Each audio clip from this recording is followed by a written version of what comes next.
In this final section, there are bonus tests that I was able to conduct as part of the main test, followed by brief conclusions from me. I fired 1000 green tip rounds for accuracy. These are known as Winchester M855 in America, or in our country M327. If you're familiar with the Soviet school of ammunition, you might assume that since it's green, it's a tracer, but that it is not the case. There is no chemistry or GMO, just lead and steel penetrator.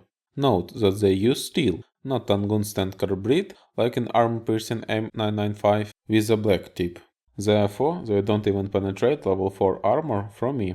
Generally, the more different elements there in the bullet construction, the greater the likelihood that the overall center of gravity will shift relative to the axis. This changes the moment of inertia, which is critical. The bullet rotates not around the center of its geometric axis, but relative to the external diameter, which acts as its guide. When the bullet exits the barrel, it spins around its center of mass, and this can cause instability. Therefore, the best accuracy is achieved with a minimal number of components. We can see the consequences of this effect on my target paper. Although I might be wrong, and perhaps my rifle just doesn't group well with these rounds, or the recondition was questionable, since we receive surplus stocks that would be disposed of eventually, if not now, then in a few years. There is a big question about their overall condition and quality. And generally, what's supplied to the army can be the best. Wars aren't won with Wunderwaffe, but with the most optimal choices and the best adaptability to constantly changing conditions. Everything must be reliable and simple, and as they say in the army, so that even soldier understands. The action stop to allow the slide off. And then we have to reach our assembly exposed. The next step is to control this. To do this, we have catch spring, and we apply to the fix. Now we press timing spring to 3D exposed. With the spring press, we control this immediately from the top of the cylinder. We'll set control this to one side for now, until we get it. We can now push the catch spring clockwise again to the next stop point, so there's no longer covering the cylinder. Next, we have to press the cylinder stop lever counterclockwise. Then, pushing up from the other side of the action, we can lift the cylinder out of the reach assembly. Starting handling is only auxiliary tricky to the cylinder action. Here we can see the square chamber inside the breech cylinder. This piece sound like spring. Now that the cylinder is removed, let's take a closer look at the breech assembly. However, for some reason, green tips are considered better than the other regular rounds in Ukraine, and even regarded as armor-piercing, though in the West, people are generally dissatisfied with them. And since 2K10, they have been replaced by a new M855A1 round, where instead of lead, there is a bismuth tin alloy, and the bullet is closed from the bottom, while the steel penetrator caps the jacket. In military tests, the new main round has an accuracy of 2 MOA compared to the green tips 3 to 5 MOA. By the way, the latest iteration of Army 556 round looks like this, without the appendage in the form of a steel or aluminum core inside. They also close the bullet from the bottom, but the tip is now an open tip match type. And in the Army tests, they shown accuracy no worse than their predecessors. I was curious to try shooting with an oversized muzzle brake and a suppressor designed for it, which I initially bought for my AR-10 in 6.5 Creedmoor. Since they didn't have one specifically for 6.5, I got a 7 6.2 and now use it in 5.56. After purchasing the adapter, I installed everything, checked for concentricity and went to shooting. As we can see, the Angry Fish muzzle brake effectively reduces recoil, though not as effectively as an SJC, and the suppressor suppresses sound, and Mirage almost as well as twice as heavy titanium one. And with this suppressor, my accuracy didn't improve, as they did with the competitors, but at least it didn't worsen, which is good, although shooting 20 rounds is probably insufficient to state this confidently. Again, this is my test with this specific suppressor and muzzle brake. Your result may vary with your or any different muzzle devices. On the plus side, the point of impact remains the same, whether using the muzzle brake or the suppressor, and when removing and attaching the suppressor again, the point of impact is almost identical. And let's talk about this almost too. First, let's clarify our point of impact shift boundaries. Since I shot almost all groups with 5 rounds each, I analyzed their shifts relative to each other. This shift might have been unnoticeable for accurate STS-55, but noticeable for equally accurate federal rounds. If we parse the data of point of impact shifts into Excel, take the absolute values, find the average and maximum values, then multiply by MOA coefficients for 50 meters per millimeter, average the vertical and horizontal shifts, then average again, we got an average point of impact shift of 0.4 MOA for 5-shot group. For example, if your rifle average accuracy is 1.6 MOE by total radius or 0.6 MOE by mean radius, the maximum shift can reach the entire mean radius. And the results were the same for the muzzle brake. The Backfire channel investigated this issue and observed changes in average point of impact even after 15th shot. Therefore, all these videos on zeroing rifle in 1, 2 or 3 shots or using a laser don't work effectively. By making constant adjustment, you will be chasing your tail like a dog, not understanding why the bullets aren't hitting the center. If 5 shots are insufficient to determine the point of impact, the best I can do is to overlay 2 groups in Photoshop as shown here. Attentive viewers might notice that the targets are at slightly different heights, and the vertical shift is due to the non-parallelism between the optic and the barrel, and consequently the bullet trajectory from it.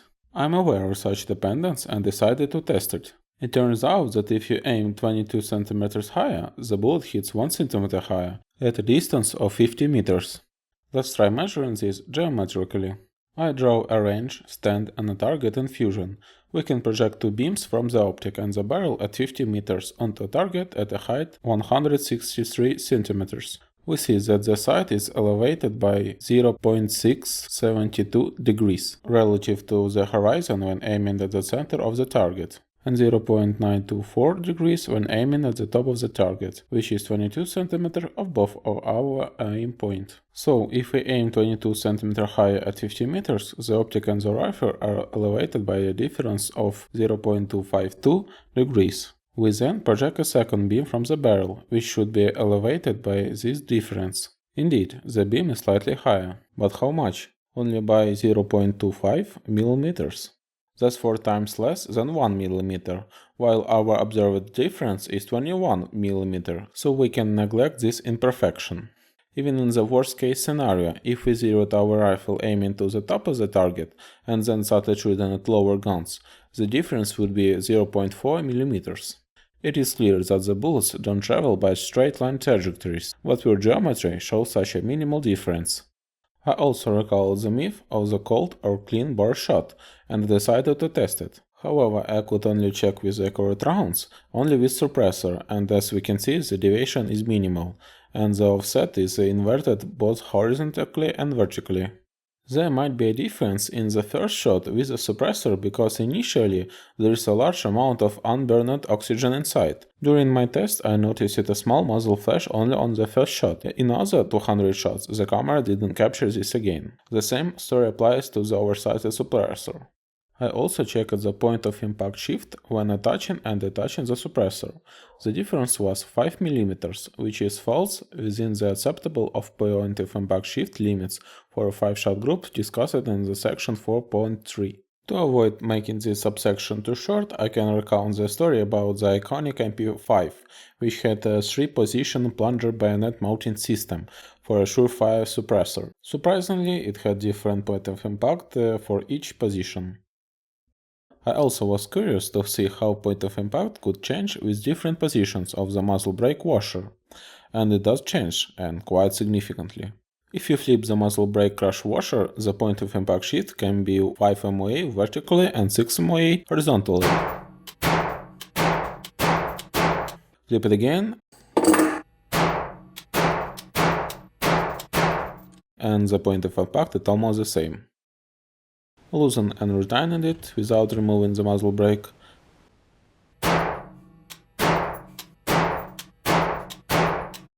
And the point of impact drops almost to 8 MOA.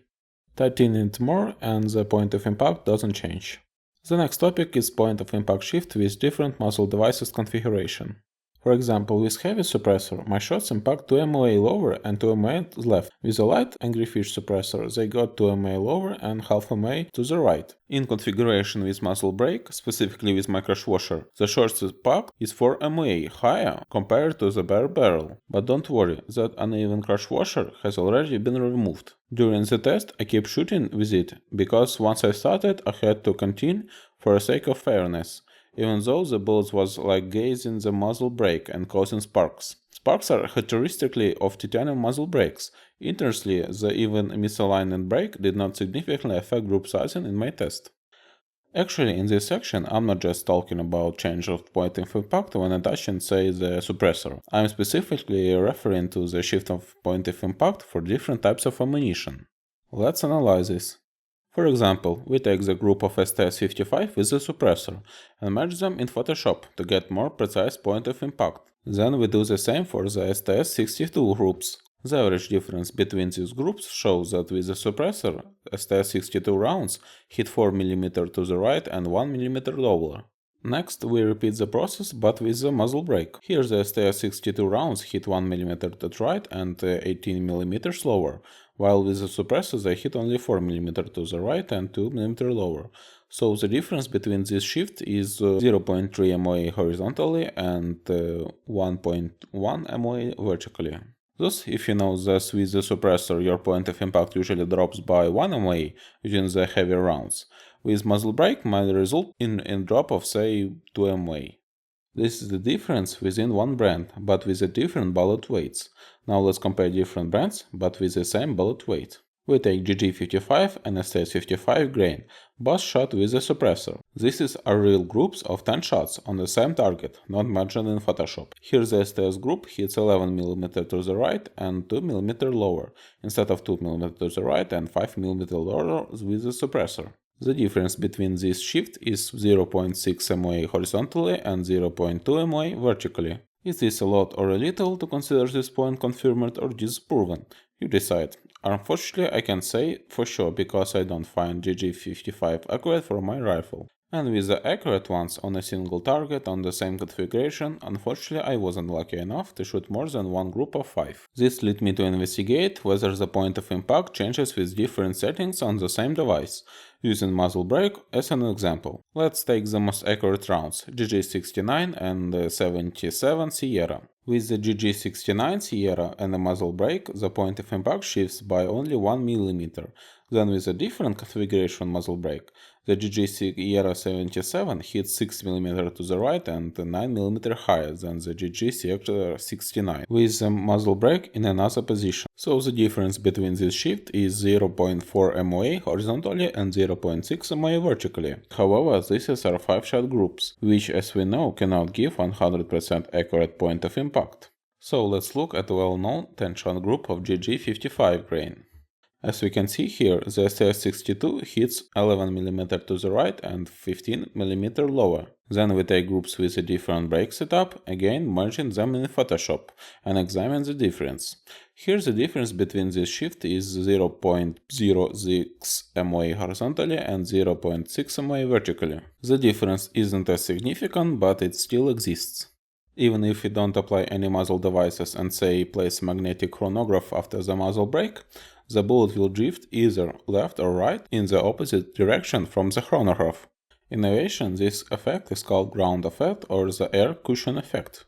This effect arises from the compression of air between the ground and the aircraft wings when approaching at very low altitudes. This phenomenon creates additional lift, which can complicate landing as the aircraft seems to float above the runway. As we can see, it is easy to change the point of impact. Measuring and determining the actual shift is difficult, if not impossible, much like measuring a coastline. It is clear that this test to find the optimal round is valid only for my rifle, my barrel wear level, my rifle configurations with weight and accessories, and me for a 240-pound shooter, my shooting position and technique with a particular batch of rounds, in this windlass range and at atmospheric pressure above the sea level. So, if you are as enthusiastic as I am and want to replicate this, here are some top tips. Load your magazines in advance. It took me about 20 minutes to load 200 different rounds at home, whereas at the range you waste your time and more likely to make a mistake.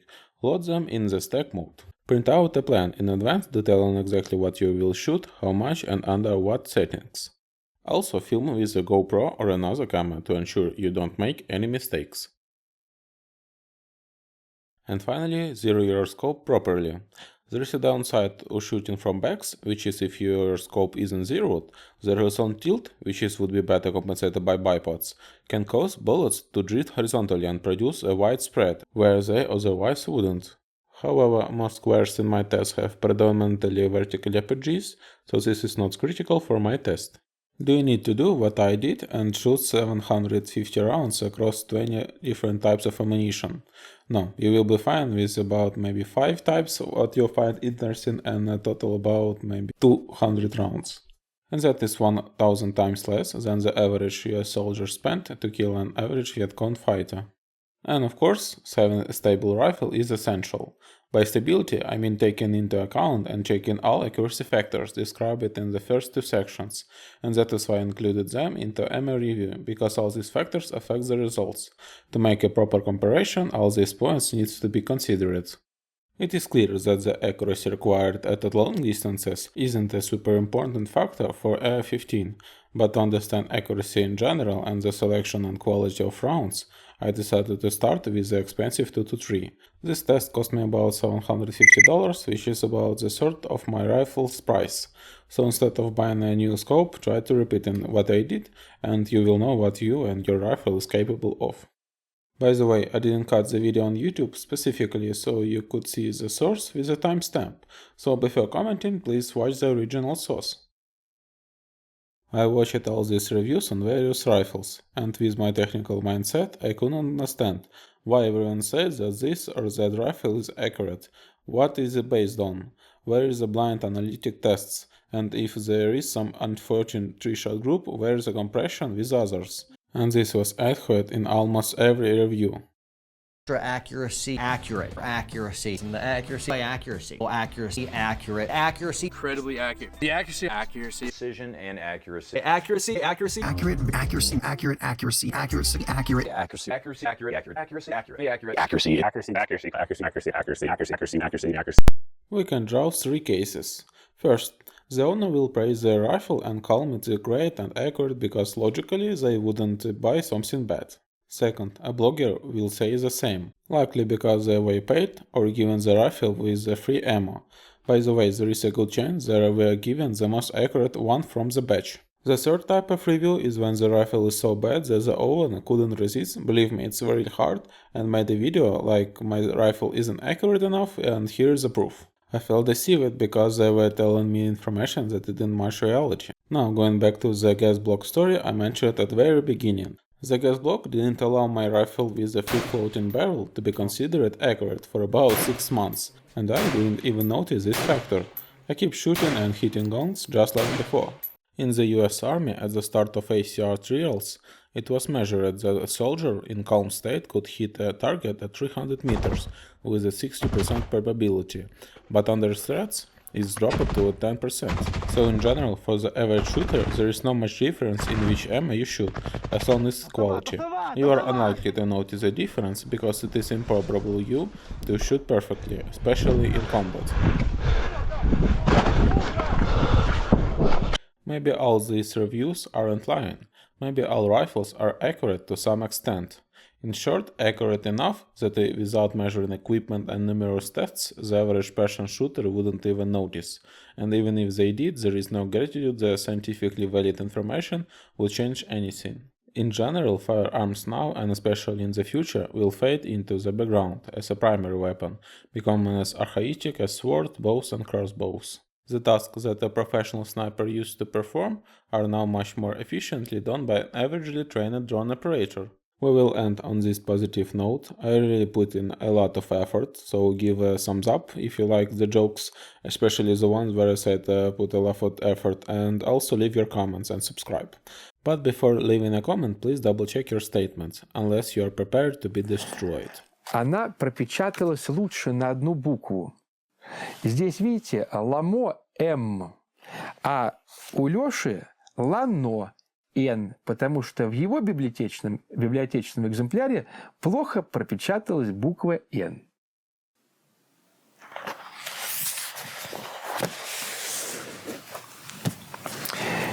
Вот всей швали моих критиков, моих завистников, вы думаете, что с человеком, который вот до такой степени точно исследует тему, можно спорить? Вы думаете, что я вас не переиграю? Что я вас не уничтожу? Я вас уничтожу. Так, Но Лешечка молодец.